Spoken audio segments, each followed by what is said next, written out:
मोदी सरकार ने जिस तरह से पिछले 2 सालों से दिल्ली के अंदर फर्जी शराब घोटाले का मुखौटा लगा करके राजनीतिक षड्यंत्र के द्वारा आम आदमी पार्टी को खत्म करने का, अरविंद केजरीवाल को खत्म करने का जो अभियान चलाया था, जिस तरह से भारतीय जनता पार्टी की सरकार ने ईडी को, सीबीआई को अपना हथियार बना करके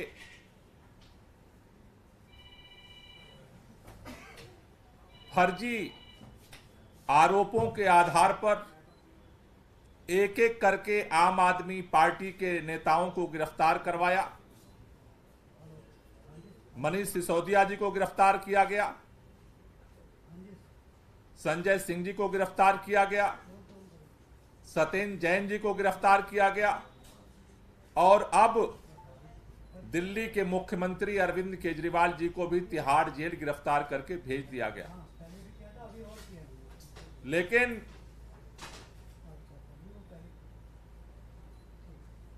कल सुप्रीम कोर्ट से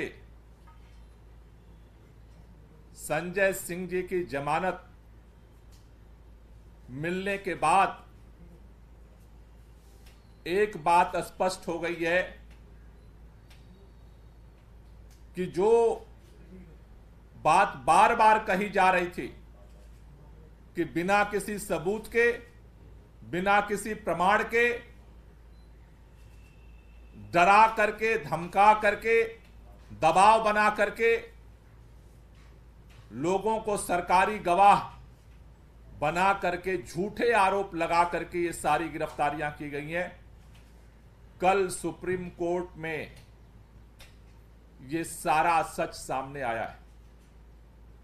ये भारतीय जनता पार्टी की षड्यंत्र और तानाशाही की सबसे बड़ी हार है। कल उनके सभी साजिशकर्ताओं को मुंह की खानी पड़ी है। 6 महीने से आपने बार बार सुना होगा अरविंद केजरीवाल जी को गिरफ्तार क्यों किया। भारतीय जनता पार्टी के सारे नेता एक ही बात दोहराते हैं, 9-9 सम्मन भेजा, 9-9 सम्मन भेजा, 9-9 सम्मन भेजा, और अरविंद केजरीवाल पूछताछ के लिए नहीं आए, इसलिए उनको गिरफ्तार कर लिया गया। कल कोर्ट के सामने ये बात आई, संजय सिंह को एक भी सम्मन नहीं भेजा गया। अचानक बिना सम्मन भेजे ईडी संजय सिंह जी के घर में घुसी और 5-6 घंटे बाद उठा करके लेके चली गई। 6 महीने जेल में रखा और निकला क्या? कोई सबूत नहीं, कोई मनी ट्रेल नहीं, 6 महीने में कुछ भी नहीं मिला। कल ईडी के सामने बोलने के लिए, ईडी कोर्ट के सामने ईडी को बोलने के लिए कुछ भी नहीं बचा था। यह है इस पूरे केस की सच्चाई। और इसी तरह से षड्यंत्र करके हमारे सभी नेताओं को, और इसी तरह के षड्यंत्र करके दिल्ली के मुख्यमंत्री को भी बिना एफआईआर, बिना किसी आरोपी के आप मुख्यमंत्री को उठा करके आपने जेल में बंद कर दिया। लेकिन सुप्रीम कोर्ट के अंदर कल संजय सिंह जी की जो जमानत मिली है, उसने भारतीय जनता पार्टी के इस सारे षड्यंत्र का पर्दाफाश किया है। और ये एक बहुत बड़ी भारतीय जनता पार्टी को हार मिली है, उनके षड्यंत्रकारियों को एक हार मिली है। इसमें निश्चित रूप से जिस तरह से दिल्ली के मुख्यमंत्री अरविंद केजरीवाल को भारतीय जनता पार्टी ने गिरफ्तार करवाया, उसके बाद जिस तरह से रामलीला मैदान में पूरा देश इकट्ठा हुआ, दिल्ली के लोग इकट्ठे हुए, पूरे देश में इसके खिलाफ आवाज उठ रही है। कोई मुखर होकर के बोल रहा है और कोई अपने दिल के अंदर बोल रहा है कि यह ज्यादती हो रही है, अब तो बहुत ज्यादा हो रहा है अत्याचार, यह अन्याय और अत्याचार की पराकाष्ठा हो रही है। हर व्यक्ति के जुबान पर यही बात है आज। ये तो अब हदें सारी पार कर रही है, ये तो तानाशाही हो रही है। दुनिया के अंदर भी आज हमारे देश का नाम बदनाम हो रहा है। रामलीला मैदान की रैली के बाद आज भारतीय जनता पार्टी के षड्यंत्रकर्ता दबाव में, भारतीय जनता पार्टी के सारे साजिशकर्ता आज दबाव में, और आज उनको यह लगता है कि कहीं अरविंद केजरीवाल की गिरफ्तारी उनके लिए भारी न पड़ जाए, क्योंकि आज पूरे देश के अंदर अगर गांव चट्टी चौराहे से लेकर के दुनिया के अंदर आज अगर चर्चा हो रही है तो एक ही बात की हो रही है कि जिस मुख्यमंत्री ने लोगों के लिए अपने जिंदगी को समर्पित किया, काम किया, आखिर आज वो जेल के अंदर क्यों है? क्या उसके खिलाफ कोई सबूत मिला है? क्या उनके खिलाफ कोई सजा हुई है कोर्ट में? नहीं। निराधार, जिस तरह से संजय सिंह को निराधार केवल आरोपों के आधार पर तिहाड़ जेल में 6 महीने बंद रखा गया, उसी तरह से आज दिल्ली के मुख्यमंत्री को भी केवल आरोपों के, और आरोप लगाने वाला कौन है?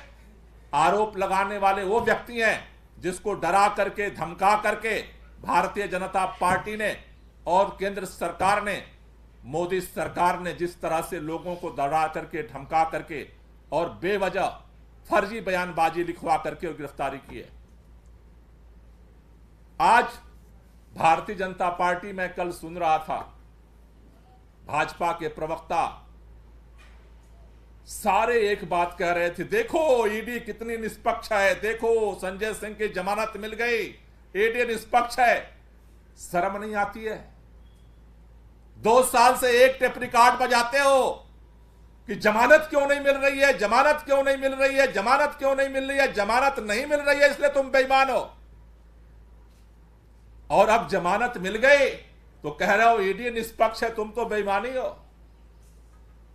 अब जमानत, संजय सिंह की जमानत उनकी ईमानदारी का पैमाना नहीं है, ईडी की निष्पक्षता का पैमाना है। थोड़ा तो शर्म करो। पाप का घड़ा भर रहा है। हम बचपन से ये कहानियां सुनते हैं कि जब आशीर्वाद लेकर के, वरदान लेकर के किसी को ताकत मिल जाती तो सत्ता के अहंकार में चूर हो जाता, फिर वरदान देने वाले को ही उसके समाधान का रास्ता निकालना पड़ता है।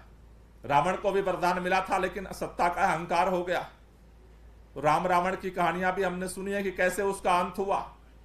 हिरण्यकश्यप को भी अहंकार हो गया था, हमने हिरण्यकश्यप और प्रहलाद की भी कहानियां सुनी है।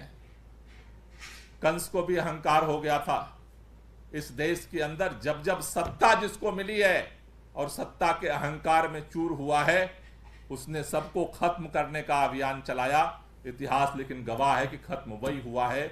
31 मार्च रामलीला मैदान से भारतीय जनता पार्टी की उल्टी गिनती शुरू हो चुकी है और पूरी भारतीय जनता पार्टी आज इस दबाव में है, क्योंकि अब जनता के दिलों में एक ही आवाज उठ रही है, ये अब हदें पार हो रही हैं, ये तानाशाही का इंतहा हो रहा है।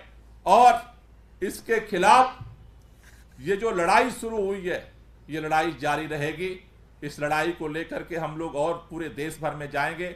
इसके लिए पार्टी ने यह निर्णय लिया है कि हम इस अभियान को और तेज करने के लिए, अरविंद केजरीवाल की जो ये लड़ाई है उसको और समर्थन देने के लिए, लोगों का आशीर्वाद लेने के लिए, जिससे इस लड़ाई को मजबूती से लड़ा जा सके, इसके लिए 7 अप्रैल को पूरे देश भर में सामूहिक उपवास किया जाएगा। 7 अप्रैल को जो लोग भी अरविंद केजरीवाल जी की गिरफ्तारी के खिलाफ हैं, जो लोग भी इस देश के संविधान को बचाना चाहते हैं, जो लोग भी इस देश में लोकतंत्र को बचाना चाहते हैं, जो लोग इस देश के अंदर जो ये अत्याचार और अन्याय हो रहा है उसको रोकना चाहते हैं, जो लोग इस देश से मोहब्बत करते हैं, उन सभी लोगों से ओपन कॉल है कि आप अगर अपने घर पे चाहें, आप अपने घर पे सामूहिक उपवास कर सकते हैं। अगर अपने गांव में चाहें, अपने गांव में सामूहिक उपवास कर सकते हैं। अपने मोहल्ले में चाहें, अपने मोहल्ले में सामूहिक उपवास कर सकते हैं। अपने ब्लॉक मुख्यालय पर अगर करना चाहते हैं, अपने ब्लॉक मुख्यालय पर आप अपना उपवास कर सकते हैं। तहसील मुख्यालय पे आप उपवास कर सकते हैं, जिला मुख्यालय पे आप उपवास कर सकते हैं, प्रदेश के राजधानियों में आप उपवास सामूहिक रूप से कर सकते हैं। इसी तरह से पूरे देश के अंदर जहां भी आप अरविंद केजरीवाल की इस लड़ाई में आप साथ देना चाहते हैं तो आप 7 अप्रैल को देशव्यापी ये उपवास का कार्यक्रम होगा, उसमें आप सहभागी बने, अपने अपने जगह पे उपवास करें। उसी तरह से पूरे देश में 7 तारीख को जैसे सामूहिक उपवास होगा इस गिरफ्तारी और तानाशाही के खिलाफ, दिल्ली के अंदर 7 अप्रैल को जंतर मंतर पे 11 बजे से सामूहिक उपवास किया जाएगा। दिल्ली में जो जंतर मंतर पे सामूहिक उपवास होगा, जिस सामूहिक उपवास में हमारे दिल्ली सरकार के सभी मंत्री, सभी विधायक, सांसद, हमारे सभी पार्षद, जो पदाधिकारी हैं वो सभी लोग शामिल होंगे।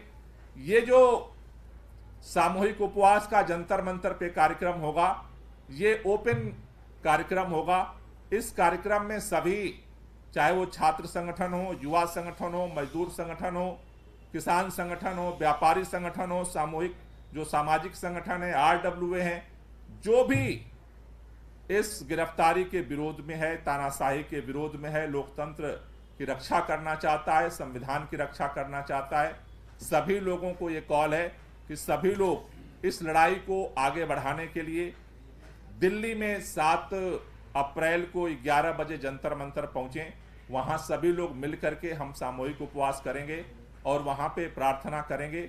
देश भर में जहां जहां भी आप सामूहिक उपवास पे बैठ रहे हैं, अगर आप खुद सामूहिक रूप से भी प्रार्थना कर सकते हैं, और नहीं तो अपने मोबाइल में YouTube पे जाकर के रघुपति राघव राजा राम, पतित पावन सीताराम, ईश्वर अल्लाह तेरो नाम, सबको सम्मति दे भगवान, ये जो भजन है इसको आप अपने मोबाइल पे YouTube से आप वहां पे सुन सकते हैं, सामूहिक रूप से गा सकते हैं।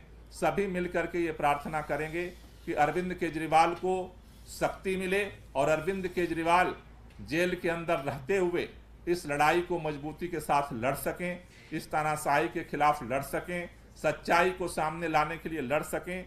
ये पूरा अभियान जो है पूरे देश भर में ये 7 तारीख को किया जाएगा, जिससे इस लड़ाई को और व्यापक और देश भर के लोगों को इसमें जोड़ा जा सके और सभी लोग मिल करके इस लड़ाई में शामिल हों और इस तानाशाही को खत्म करने के लिए अरविंद केजरीवाल का साथ दें। इसके लिए ये अभियान शुरू किया गया है। आप देश भर में, चाहे अपने घर पे, अपने गांव में, अपने कस्बे में, तहसील में, जिला में, प्रदेश में, कहीं भी सामूहिक उपवास कर रहे हैं, प्रार्थना सभा कर रहे हैं, आप उसकी तस्वीरें, आप उसके बारे में जो कुछ भी है वो केजरीवाल को आशीर्वाद.com पर आप उसकी सूचना, वो रिपोर्ट, उसकी फोटो खींच करके आप उस पर आप भेज सकते हैं, जिससे कि आप भी अरविंद केजरीवाल की इस लड़ाई में आप सहयोगी बन सकें। ये लड़ाई अरविंद केजरीवाल की व्यक्तिगत लड़ाई नहीं है, अरविंद केजरीवाल की लड़ाई है इस देश को बचाने की, अरविंद केजरीवाल की लड़ाई है इस संविधान को बचाने की, अरविंद केजरीवाल की लड़ाई है इस लोकतंत्र को बचाने की, अरविंद केजरीवाल की लड़ाई है इस तानाशाही की, अत्याचार और ज्यादती के खिलाफ। अगर आप ये मानते हैं कि इस देश के अंदर सरकार अपने अहंकार में आकर के सबके जुबान को बंद करना चाहती है, सबके दिलों में दहशत फैलाना चाहती है, तो आप भी इस देश के अंदर इस तानाशाही के खिलाफ अपनी आवाज को बुलंद करने, इसके लिए ये अभियान अब ये आगे 7 तारीख से आगे बढ़ेगा। बहुत बहुत शुक्रिया। कोई क्वेश्चन हो तो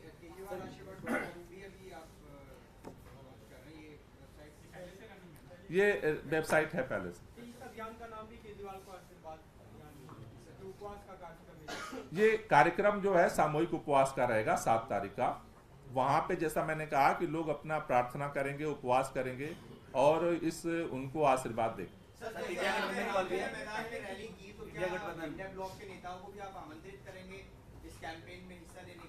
नहीं, ओपन फॉर ऑल है ये। किसी ना तो आम आदमी पार्टी का कोई लिमिटेशन है, ना इंडिया गठबंधन का लिमिटेशन है, किसी भी पार्टी का कोई भी है, अगर वो मानता है कि ये अरविंद केजरीवाल की गिरफ्तारी ज्यादती है, ये ज़्यादा हो रहा है, ये तानाशाही है।